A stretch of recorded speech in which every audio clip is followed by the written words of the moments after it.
হাদির উপরে কারা হামলা করেছে এই বিএনপির নেতার মুখ থেকে শুনেন। যাকে শনাক্ত করা হয়েছে সে ছাত্রলীগেরও নেতা আর সাদেক কাইমের সাথে একই টেবিলে চা খাচ্ছে।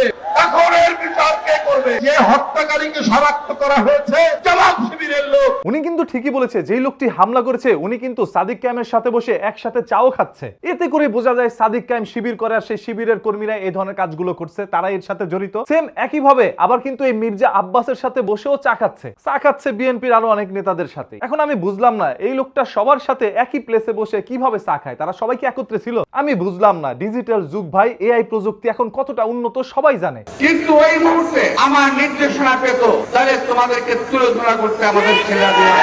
যেহেতু ফেসবুকের পোস্টকে কেন্দ্র করে তারা সবকিছু বুঝে যাচ্ছে, সেহেতু এই আর্টিফিশিয়াল ইন্টেলিজেন্স দ্বারা যে ছবিটি বানানো হয়েছে সেটা তারা বুঝতে পারে না। আফসোস। এই ভিডিওটি এখনই শেয়ার করে দেন যাতে করে প্রত্যেকটা মানুষ জানতে পারে যে জামাত শিবির এই কাজের সাথে যুক্ত না। সর্বোচ্চ শেয়ার করেন, সর্বোচ্চ।